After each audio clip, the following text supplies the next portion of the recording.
ಎನ್ನುವ ವಾಕ್ಯದಿಂದ ಈ ಒಂದು ಕಾರ್ಯಕ್ರಮವನ್ನು ಆಯೋಜನೆ ಮಾಡಿದ್ದಾರೆ.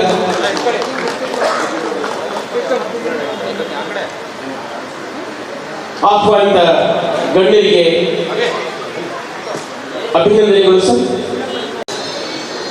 ಶ್ರೀಯುತ ಶಶಿ ಆರಕ್ಷಕರವರ ಆಲೋಚನೆ ಹೇಗಿದೆ ಅಂದರೆ, ನಮಸ್ಕಾರ. ನಾನು ಜಿ ಟಿವಿಗೆ ಹೋಗೋಕ್ಕಂತ ಮುಂಚೆ ಹುಣಸೂರಿನಲ್ಲಿ ಜಿಮ್ ಹಾಗೂ ಡ್ಯಾನ್ಸ್ ಕ್ಲಾಸ್ ನಡೆಸ್ತಿದ್ದೆ. ಜೊತೆಗೆ ಪತ್ರಕರ್ತನಾಗಿ ಕೆಲಸ ನಿರ್ವಹಿಸ್ತಾ ಇದ್ದೆ. ಏನಾದರೂ ಸಾಧನೆ ಮಾಡಬೇಕು ಅಂತ ಹೇಳುವಂಥ ಒಂದು ಸಣ್ಣ ಸ್ನೇಹಿತರ ಬಳಗ ನನ್ನಲ್ಲಿತ್ತು.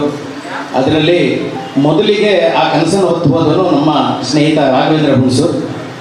ಆತ ಬೆಂಗಳೂರು ಹೋಗಿ ಚಾನಲಲ್ಲಿ 2 ವರ್ಷ ಕೆಲಸ ಮಾಡಿದ ನಂತರ ನನ್ನನ್ನು ಸಹ ಜಿ ಟಿವಿಗೆ ಒಂದು ಕಾರ್ಯಕ್ರಮಕ್ಕೆ ಒಂದು ದೊಡ್ಡ ಸ್ಥಾನದಲ್ಲಿ ನನಗೆ ಕರ್ಕೊಂಡೋಗಿ ಆ ಸ್ಥಾನದಲ್ಲಿ ಕೂರಿಸ್ಬಿಟ್ರು. ಫಸ್ಟು 6 ತಿಂಗಳು ನಾನು ವಾಪಸ್ ಹೋಗ್ಬಿಡೋಣ, ಇದನ್ನ ಕೈಲಿ ಆಗಲ್ಲ ಅಂತ ಯೋಚನೆ ಮಾಡ್ತಿದ್ದೆ. ಕೆಲವು ಸ್ನೇಹಿತರಿಗೆ ಹೇಳಿದೆ, ಯಾಕೆ ಒಂದು ಸಾಧನೆ ಮಾಡಬೇಕು ಅಂದರೆ ಒಂದು ಸ್ನೇಹಿತರು, ಒಂದು ಕುಟುಂಬದವರ ಸಪೋರ್ಟ್ ಬೇಕು ಅಂತ ಹೇಳ್ತಾ ಇದ್ದೀನಿ. ಸ್ನೇಹಿತರು ನಾನು ಹೇಳಿದಾಗ ಆಗಿದೆ ಮಗ, ನೀನು ಮಾಡಿದಾಗ ಇನ್ನೇನು ಅಂತ ಹೇಳಿ ನನಗೆ ವಾಪಸ್ ಹುಣಸೂರು ಬರಲಿಕ್ಕೆ ಬಿಟ್ಟಿಲ್ಲ. ಈಗ 11 ವರ್ಷ ಆಯಿತು. ಸಾರೆಗಮಪ ಅಲ್ಲದೆ ಸುಮಾರು ಕಾರ್ಯಕ್ರಮಗಳಲ್ಲಿ ನಾನು ಕೆಲಸವನ್ನು ನಿರ್ವಹಿಸಿದ್ದೀನಿ.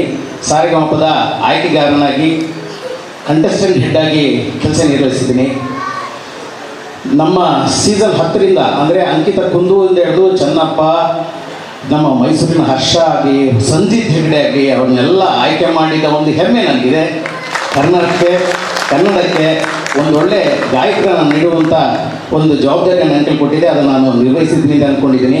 ನಿಮ್ಮ ಹೀಗೆ ಈ ಕಲಾ ಪ್ರತಿಭೆಗಳಿಗೆ ಪ್ರೋತ್ಸಾಹ ಕೊಡುವಂಥ ಈ ತಂಡ ಏನು ದುಡಿತಾ ಇದ್ದೀರಿ, ನನ್ನ ಈ ಮೈಸೂರು ಜಿಲ್ಲೆಗೆ ಒಳ್ಳೊಳ್ಳೆ ಪ್ರತಿಭೆಗಳನ್ನ ತಂದುಕೊಡಿ, ನನ್ನ ಶೋಗೆ ಒಳ್ಳೊಳ್ಳೆ ಪ್ರತಿಭೆಗಳನ್ನ ಕೊಡಿ. ಎಲ್ಲ ಒಳ್ಳೆಯದಾಗಲಿ. ನಿಮ್ಮ ಬೆಂಬಲಕ್ಕೆ ನಾನಿದ್ದೀನಿ. Thank you.